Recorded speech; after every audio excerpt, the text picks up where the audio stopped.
Should I start recording or should we? Yeah, sure. Start recording. The pre-show. Pre-show. My hair. I have gotten 2 up on Sweet. And let me select the playlist. What are we talking about today? I don't know. Yeah, I was gonna ask you, what are we talking about today? I mean, we can do a couple of countdown episodes and sure. go from there. If we've got some listicle stuff. We can we can make them super fast. I sent a whole bunch of That's right. You sent some ideas in. Yeah. There's new research too. We can talk about since I'm starting estradiol. There's new research about that. So I'm so glad that you are doing it because I know you were anti-estrogen for a while because you were worried, but so the research says it's safe. The oral one they still wouldn't give me, which is really interesting. Yeah, but oral estrogen doesn't do shit for the body though. Well, but I mean, like the mini pill, like I was on before, or the regular pill. Not mini pill. The regular. I keep thinking the regular pill. Still, it doesn't matter. Regular pill. So, oral estrogen does very little for the body. The GI system, gets it before anything. The most effective is patch estrogen, and patch estrogen does have a higher risk of blood clots. They saw that with the patch combination birth control. But the risk is actually so low. Yeah. No, they said you've carried 2 pregnancies. Right. The estrogen level during a pregnancy is 300 times what you're ever going to get with a patch. Interesting. Yeah. So that's why they told you it was fine. Yeah. Because you've carried 2 pregnancies. Well, safely. But I had carried pregnancies before when they told me to get off the regular pill. That doctor was just an idiot. Because of Aura, the migraine with Aura. That doctor was just, I mean, they were being extra conservative. But they still left it up to me because it's a 0.0001%, whatever it was more than that. But I was like, well, that's more than I need to, I don't need a stroke. Because we've stroke history in the family. Yeah. But this is not with the patch because it's localized. Just like with Mirena, it's localized, so it's different. No, the patch is definitely bloodstream. It increases your blood estrogen. Because, I did patch during IVF. Right. And I would change, the week-long patch, I would change them every 2 days, and they were taking my blood estrogen levels. Yeah. And the goal was to get my blood estrogen level high enough to where it suppressed my pituitary gland to get all my follicles in sync. So, that's the idea about it. So, because I have also had migraine with Aura, and I was like, okay, this is, obviously in IVF, your estrogen goes 2,000 or can go way 2,000. But honestly, pregnancy is the way high risk. All of these risks with they don't study women enough. Right. They scare women. Yeah. Women listen. And so we have all these issues of that shouldn't be issues. Yeah. Right. The increased breast cancer risk literally is an increased risk of 0.03%. It's so small. And also if you don't have it in your family, it's not even a thing. Do you want to know what is a higher breast cancer risk? Microwaving plastic. Right. Exactly. Eating food out of microwave plastic. Yep, of course. So, yeah, it's damned if you do, damned if you don't. Well, that's so fun being a woman. But I'm so happy that you're doing estrogen. There's a window too. You're feeling good though, right? To do it, I am. But there's that window to do it, and you don't want to wait too long, and that's the other reason. It's not that I'm going to be waiting too long, but you do it pre. You don't do it post. The benefits aren't there if you're 62. Right, or whatever. Right. Once you've already gone through. Once you've gone through. But once you are on it, there is actually no reason to come off. No, there's not. Yeah. But they're just, there's a kind of, you get that window. You do it during peri. And I'm like, well, I'm in peri, so. That's awesome. Well, and again, we've talked about this. Pre-show is so fun. We've talked about this. Perimenopause is the 10 years prior to menopause. So you actually don't know when you're in perimenopause until you hit menopause. Right. And then you count backwards and you go, oh yeah. So every woman at 30, as early as 35, 36 could experience this. Right. And for some women, they won't notice till 45. But Sabila went through menopause at 43 years old. Right. So was actually in perimenopause. Early 30s. When she had her second child. That's crazy. Yeah. Yeah. And you won't know until you're done. That's why. And it could be less. It depends. they think it could be 6 years for some women. But it could be longer for some women. Yeah, so we have 50-year-old women at my work that are still cycling. Yeah. 50, 52, See, 53. and like, so they might be, 56, 57. And But the average age is 51 in the United States. Right. I think for white women it's 50, and for black women it's 52, or maybe I have those switched. I can't remember. That's right. I have too many stats in my head. Yeah. Too many stats in my head. But it's awesome. I have been looking at doing HRT while preserving fertility, and I think I would have to do it cyclically. I would have to monitor my cycle. Right. And do estrogen at the second half of it, and then pull it, and then not be on estrogen progesterone support in the second half of the cycle, and then come off of it for a bleed, wait for ovulation to occur, and then do it again. So versus they do recommend that for some people, have 3 weeks you're not on cycling, and 1 week off. But this would be even for the way you, that I would do it. It would be 2 weeks. Yeah. And I would wait, confirm ovulation with progesterone increase, and then I can support. But who knows? Who knows? Or we're going to be doing other transfers at some point, so the doctors can handle it. I just don't want to. I just want the chance to have a baby, right? Possibly to be as high naturally as possible too. So it's even though it's not probable. Although, my friend Carolyn, she had 7 failed IVF cycles and then got pregnant. So wow. Yeah, her little boy is so cute too. 2 weeks younger than Addie. Supposed to be 2 weeks older. Yeah. So fun. Addie's so fun. young. All right. So, but she's so big. That's good.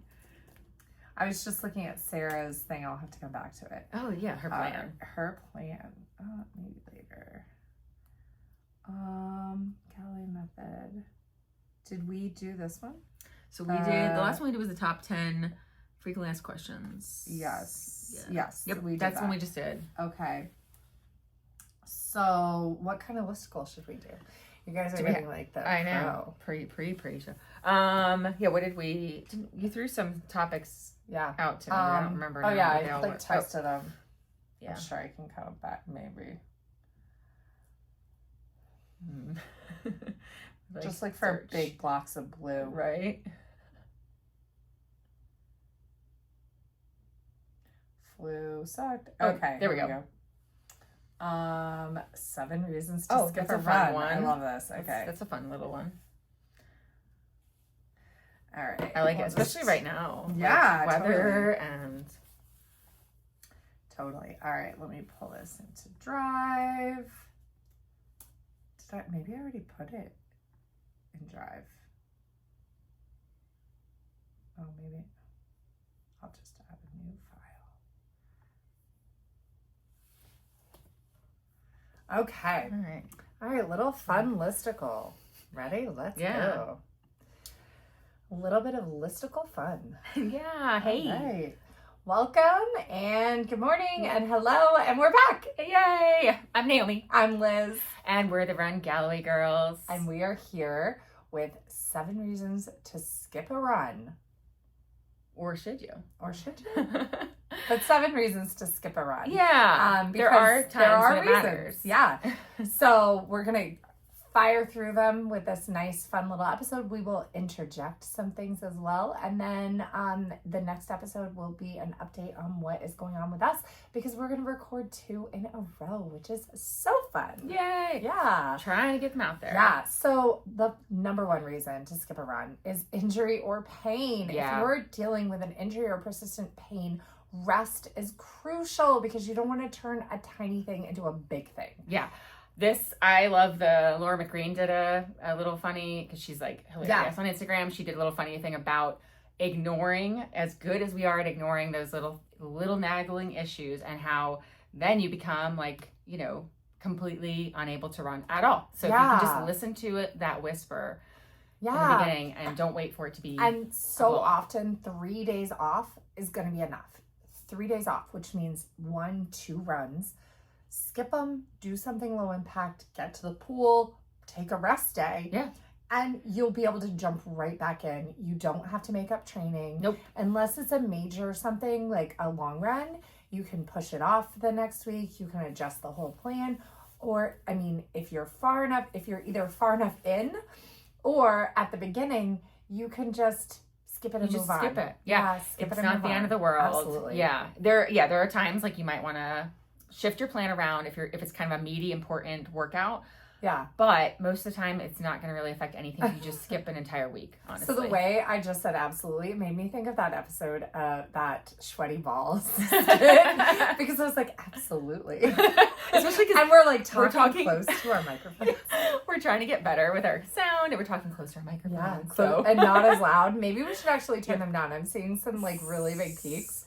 So you may notice some adjustment. I don't know. Maybe or just turn us down, guys. Yeah.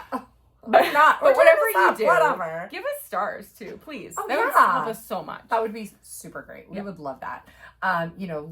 Follow, subscribe wherever you listen to podcasts. Yes. Because this is just a little passion project of ours. Yeah. So, all right. So number two, a great reason to skip a run. Yeah, severe weather conditions. Heck yeah. So right now we've been having a lot of those. It's winter, and so what are some real reasons? Like obviously it has to be severe enough to where it's unsafe. If it's just drizzling, it doesn't mean you have to skip a run, but maybe you want to.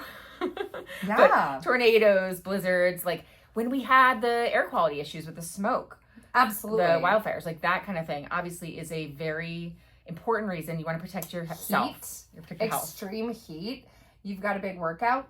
Don't do the big workout. Just go run easy. Yeah. Extreme cold. Any of those extremes. Like, this is supposed to be fun. Yeah. If it's not going to be fun to run in the weather conditions, skip it. Yeah. You can miss up to 20% of your training. A complete amazing training block is 80% success at best. 75 to 80% success.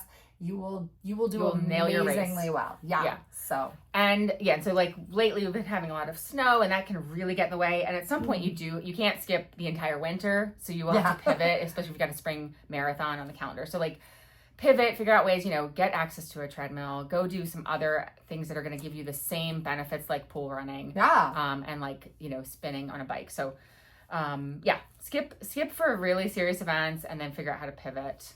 Oh my gosh, number 3 is so dear to my heart. Oh my gosh. Sleep deprivation. So hard.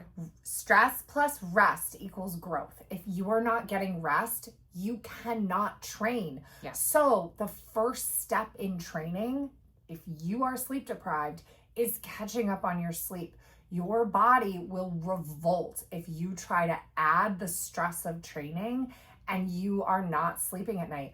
I want to dive back into training so badly. Yeah. But my Garmin sleep scores, Garmin lies, but still are 50.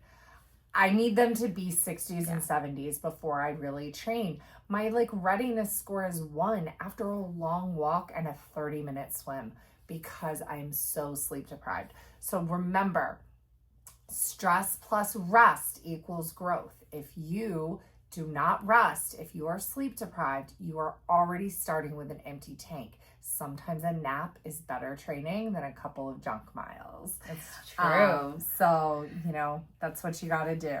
Yeah. Number 4, you forgot your running shoes. It happens. Yeah.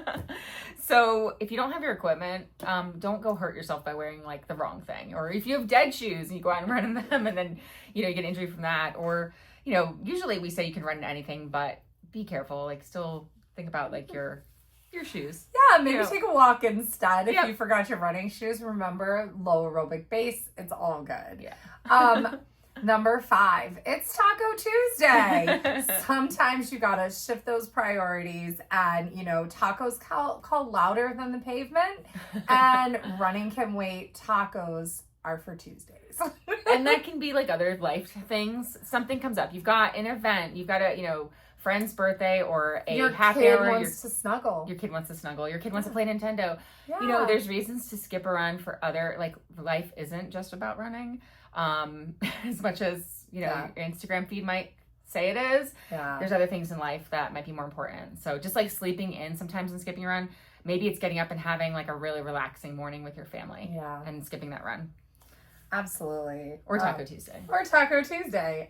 Or a happy hour. Maybe somebody calls you, a friend calls you out of the blue in a million years. And you just want to do something fun with them. You want to go shopping. Like, sometimes it's okay to just give yourself permission to let the run slide and go do something else that will fill your bucket. Because that can be restful in a different type of way. And if it's like, you want to hang out with that friend and incorporate something, they're not a runner, go for a hike together or something. You can make it so that maybe you're skipping your run, but you're doing something that's still kind of giving you some of the outdoor that you wanted with the experience of seeing that friend or whatever.